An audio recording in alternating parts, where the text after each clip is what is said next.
So it used to be back in the early days of gaming, the 80s, the 90s, the early to mid 2000s, you would just put in a game, whether that be a CD-based game or a cartridge-based game, and it would just play. You didn't have to do anything else but just put the game in and it would play. But then moving forward into the 7th gen consoles, the PS3, the Xbox 360, and even the Wii, we started getting things like DLC for games, where if you wanted DLC for the game, you had to download it directly from the internet and it would actually be put on the actual system itself. And then we also got things like downloadable games. Downloadable games really wasn't a thing at the beginning of the 7th gen consoles. Moving forward to the end of the 7th gen consoles, that's where we really started to see these stores like the PSN store and like the Xbox Marketplace really start getting these games digitally, and you can buy your games digitally if you didn't want to buy the CD. And on top of that, some games in the 7th gen console were indie games, and that was really the first time we saw independent developers, and those games had to be downloaded on the internet. There was really no way about them because these small companies really didn't have a lot of money to be making physical copies of games. So instead of making physical copies of games, they just actually put them on the stores for you to download. And then on top of that, if you bought physical games in the 7th gen consoles, the PS3 and the Xbox 360, we started getting things also like updates. This was really the first time games got updates. So if you wanted to continue on playing a game, most of the time you had to update your game, especially if you were going to play a multiplayer game. If you were going to play a multiplayer game, you had to update the game. And when it comes to overall downloading stuff during the 7th gen life cycle, it wasn't really a big deal to most people, and a lot of people weren't really concerned because, well, games weren't all that big. If you were to buy a digital game, they were like anywhere from like 2 to like 7 or something gig. They weren't all that big. They still fit on normal DVD discs, so they were very small. DLC wasn't all that big. Patches for games or updates for games wasn't that big. Indie games weren't all that big. Still today, indie games aren't that big. But overall, the 7th gen console really wasn't a big deal, and I don't think a lot of people were even complaining about downloading stuff or updates and things like that when it comes to stuff for their games. But then moving on to the 8th gen console that we're currently on, the PS4, the Xbox One, and the Nintendo Switch, this is where things start getting super interesting. This is where games start getting super big.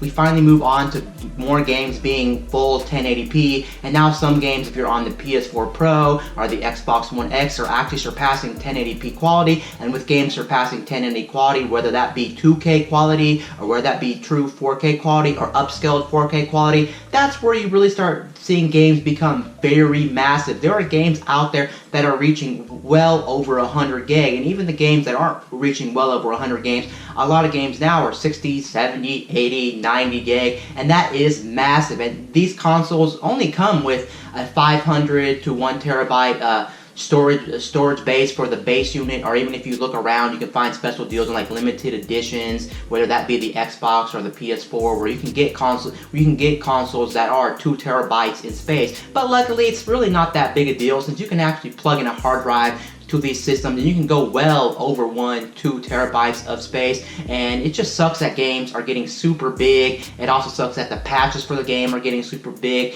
DLC is getting super big, but it's really not that surprising, since we are moving towards a much more better future when it comes to gaming. Of course, graphics are getting better, games are getting bigger, so it's no surprise games are going to be getting bigger. Well, it looks like we finally have the file size for the new Red Dead Redemption 2 coming out in just a couple of days prior to me making this video. It looks like this game is going to be a massive storage size, and that also goes for the physical version of this game. So if you're thinking about buying this game physical, it looks like, well, you're out of luck anyway, because you still have to have a big storage file on your system, whether it be the PS4 or the Xbox One. I think on PS4 it's going to run you 99 gigs, and I think if you're on the Xbox side it may still be 100 gig, but I do know if you're on the Xbox One X, the Xbox One X is going to make this game I think 100 and something gig, 105, 106, 107 gig. So this game is going to be a massive game when it comes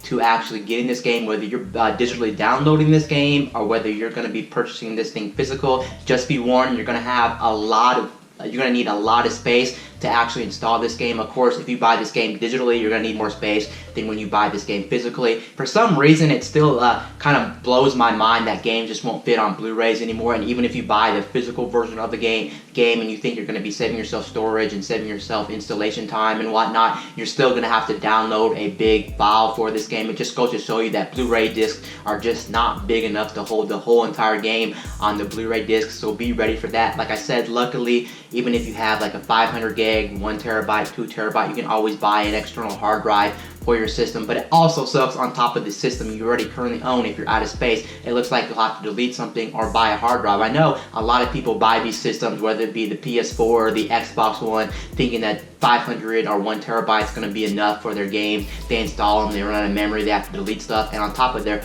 purchase of this system, they're going to have to run out and buy a hard drive. So it's pretty much common knowledge now when you buy these systems, you're pretty much going to have to tack on an extra fee just to buy another hard drive, whether it be 1 terabyte, 2 terabyte, 3 terabyte. Honestly, I would recommend getting at least a 2 terabyte. Don't even stick with the 1 terabyte. With games being so big nowadays, it's just almost not worth it to buy 1 terabyte. Unless you're really struggling on money, then maybe look for the 1 terabyte. But most likely you're going to want a very big hard drive, just because also, if you realize, most people keep these game systems for a very long time, 4, 5, 6, 7 years, and most of the time the current gen consoles don't go outdated for a very long time. So it does suck that this game is going to be a very big game. And on top of that, you have to also remember that there's going to be potentially DLC for this game that you may have to add on to the game. There's also going to be updates that you're going to have to actually add to this game if you want to continue on playing those games. And who knows what those updates and what those DLC packs later down the road are going to be in file storage. And if you tack on the base game,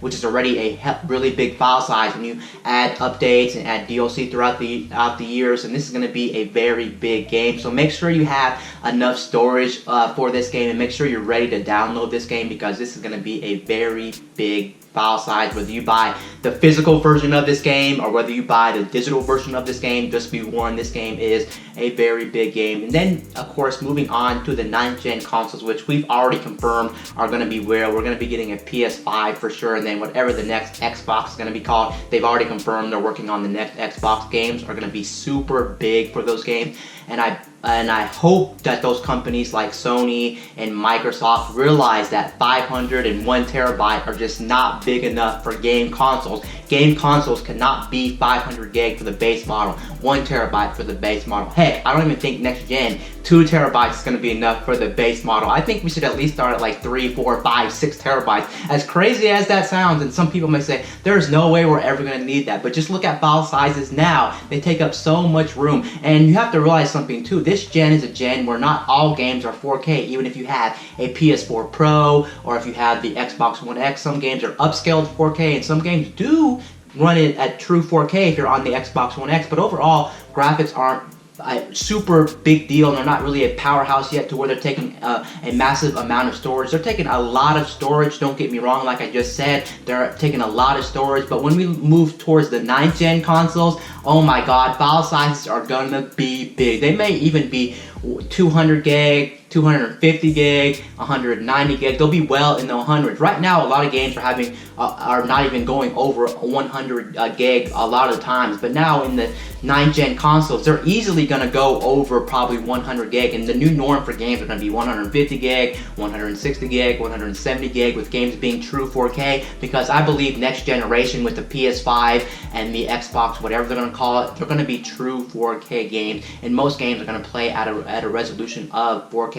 And even if we're not hitting true 4K next gen, they're still going to be way better than what we're getting now. So most games are going to be hitting upwards of 4K resolution next generation. So games are going to be big. So I'm really hoping that companies, like I said, are really going to realize that we need big storage. We shouldn't have to be forced to go out there and buy like a hard drive for a system, because that's extra money we have to spend on top of buying the system, on top of buying maybe the membership for the online if you play online, and then buy the game for $60, and then buy accessories, and then everything for this thing. Gaming is just getting super expensive, so just be ready for that. I know some people may say, well, isn't 500 gig or 1 terabyte that we have now still better than nothing? That is true, it's better than nothing, but next generation that can't be the case, at least for the base models. If that's the case, then we're pretty pretty much out of luck, and we're all going to be forced to buy hard drives, and not everybody can run out and buy a system and buy a hard drive and buy everything for the consoles. This gaming just seems like it's getting way too expensive for what it is.